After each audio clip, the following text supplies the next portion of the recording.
Hey guys, good evening. तो कैसे सभी? So welcome back to my YouTube channel. तो आज मैं एक नया टॉपिक लेके आई हूँ जिसका नाम है मैनेजरियल डिसीजन मेकिंग। ओके, तो सबसे पहले हम जानते हैं कि डिसीजन मेकिंग क्या होता है।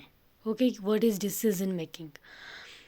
Decision making is the main important function of the business. It is taken by a managers and this is very critical work. बोलते हैं कि जो हमारा डिसीजन मेकिंग होता है ये एक मेन एंड इम्पॉर्टेंट फंक्शन होता है बिजनेस का and it is taken by the managers. बोलते हैं कि और ये बिजनेस के मैनेजर्स द्वारा लिया जाता है और ये एक वेरी क्रिटिकल वर्क है, बहुत टफ काम है। The managers are generally faced with the problem of deciding what to sell, what method of production, what selling price, how to attract business consumers, etc. बोलते हैं कि जो मैनेजर्स होते हैं वो इस प्रॉब्लम को फेस करते हैं, इस डिसीज़न को लेते हैं कि बिज़नेस में क्या सेल करना है। ओके, जिस चीज़ को हम बना रहे हैं उसके लिए क्या प्रोडक्शन के मेथड्स क्या यूज़ करने हैं and what selling price. Okay, हम किस प्राइसिंग पे अपने प्रोडक्ट को बेचें, कौन सा प्राइस हमारे लिए सूटेबल रहेगा जिससे कि कंज्यूमर भी उसे ले सके और हमें भी बेनिफिट हो। And how to attract business consumers. Okay, business में कंज्यूमर को कैसे अट्रैक्ट करना है, कैसे उन्हें अपने प्रोडक्ट के लिए मंजूर करना है। It is necessary for the managers to understand the decision making process in a business.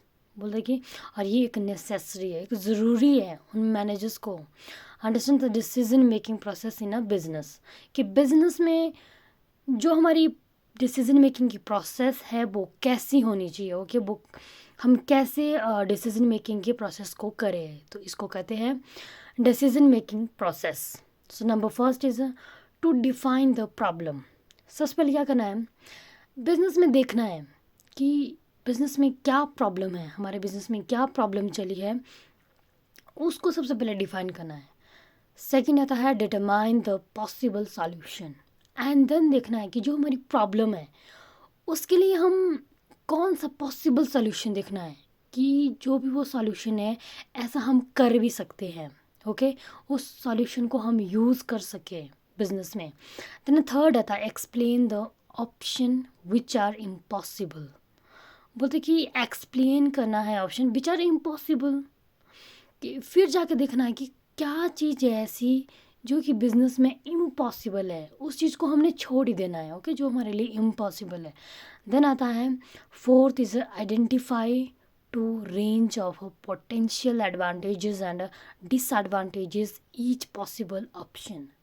जो भी हमने वो पॉसिबल ऑप्शंस देखे ना कि इन चीज़ों से हम बिज़नेस की जो भी प्रॉब्लम्स हैं उनका सॉल्यूशन कर सकते हैं। ओके, उससे देखना है कि हमारे बिज़नेस में एडवांटेजेस क्या हो रहे हैं उससे एंड डिसएडवांटेजेस क्या हो रहे हैं। ओके, उसको आइडेंटिफाई करना है। देन फिफ्थ आता है make total the relevant cost and benefits. Then देखना है कि हमारी जो रेलेवेंट कॉस्ट है या फिर बेनिफिट्स है उनको देखना है। ओके, देन आता है select the differential with greatest benefit. जो हमारा ग्रेटेस्ट बेनिफिट है उसको देखना है उसमें। ओके, जो हमने डिफरेंशिएट देखा है कि अगर हमने बिज़नेस में कुछ चीज़ें अप्लाई की है, ओके, उससे हमारे बिज़नेस में क्या डिफरेंशिएट आ रहा है, ओके, क्या रिलेवेंट हो रहा है एंड उसको हमारे ग्रेटेस्ट बेनिफिट में देखना है। देन आता है यूज़ द डिसीज़न। जिन दो भी है जो भी हमने बिज़नेस में डिसीज़न लिया है उसको देखना है, देन उसको यूज़ करना है। ओके, देन आता है इसमें रेलेवेंट कॉस्ट। रेलेवेंट कॉस्ट होता क्या है? रेलेवेंट कॉस्ट और एक्सपेक्टेड फ्यूचर कॉस्ट, ये एक फ्यूचर कॉस्ट है। Okay, it is described to future decision for cash flow, cash inflow and outflow. ये क्या दिखता है, ये बिजनेस में जो हमने फ्यूचर के डिसीजन लिए हैं उनके कैश के इनफ्लो एंड आउटफ्लो को देखता है। It is also called differential cost. जो हमारे बिजनेस में हमने फॉर एग्ज़ाम्पल हमने 2 टाइप की कॉस्ट ली है बिज़नेस में, ओके। 2 टाइप का कुछ भी चीज़ है, हमने 2 चीज़ों में देखा है, दोनों को अप्लाई किया है। देन देखा कि बिज़नेस में जब एंड में उन दोनों का रिज़ल्ट आया, उस रिज़ल्ट को हमने आपस में जब माइनस किया, ओके, आपस में उन दोनों का डिफरेंशिएट देखा, तो that's called relevant cost. So बोलते हैं कि relevant cost are a difference between alternative decision, okay. जो हमने अल्टरनेटिव डिसीजन लिया है उन दोनों का डिफरेंशिएट करता है। If the results in an increase cost, so the relevant cost may be referred to an incremental. बोलते हैं कि जो भी हमारा फिर रिज़ल्ट आएगा, अगर वो रिज़ल्ट हमारा कॉस्ट को बढ़ाता है, तो हम क्या समझेंगे कि जो हमारा रिज़ल्ट है दैट मीन्स कि वो हमारा जो भी हमने डिसीजन लिया था दैट मीन्स वो सही नहीं है, okay. If cost are not increase, so the relevant cost are refer to a decremental, okay, decremental हो गया फिर वो, ओके।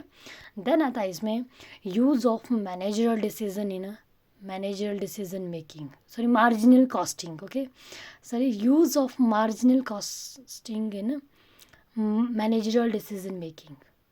तो इसमें देखते हैं हम सबसे पहले make a decision. Marginal costing का क्या यूज़ इसमें, सबसे पहले क्या होता है कि मेक अ डिसीजन, हम इसमें डिसीजन कर सकते हैं, ओके, डिसीजन ले सकते हैं। देन आता है fixation of a selling price, जो बिज़नेस का सेलिंग प्राइस है, जिस प्राइस में हमने अपने वस्तुओं को बेचना है, उसकी फिक्सेशन की कर सकते हैं हम इसके अंडर।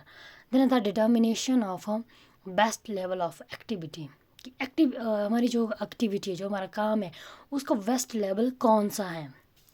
देन आता है इवैल्यूएशन ऑफ अ परफॉर्मेंस, जो बिज़नेस की परफॉर्मेंस है उसको इवैल्यूएट कर सकते हैं, ओके। देन आता to compare alternative production methods, ये हमारा अल्टरनेटिव प्रोडक्शन मेथड है, जो हमने एक नया डिसीजन लिया है, ओके, जो हमारा अल्टरनेटिव प्रोडक्शन होगी उस मेथड को कंपेयर करता है। देन आता है सिलेक्टिंग द सूटेबल प्रोडक्ट्स, जो बिज़नेस के लिए सूटेबल प्रोडक्ट है, जिससे कि बिज़नेस में प्रॉफिट भी हो रहा है, बिज़नेस की गुडविल भी बढ़ रही है, ओके, बिज़नेस के लिए वो ऑलवेज पॉजिटिवली चल रहा है, तो उस प्रोडक्ट को पहचानने में हमारी हेल्प करता है। देन था कॉस्ट कंट्रोल, क्योंकि जब हमें इस चीज़ का पता चलेगा कि बिज़नेस में क्या चीज़ बनानी है, कितने प्राइस पे वो बेचनी है, ओके, कितनी मात्रा में वो उगानी है, बनानी है, तो हम अपनी कॉस्ट को कंट्रोल कर सकते हैं। देन आता प्रॉफिट प्लानिंग, इससे क्या होगा कि हम अपने फ्यूचर की प्लानिंग को इजीली कर सकते हैं, ओके। तो ये था मेरा एक छोटा सा टॉपिक आज के लिए। So thank you so much guys, आपने मेरा ये वीडियो देखी, and please like share and subscribe. Thank you.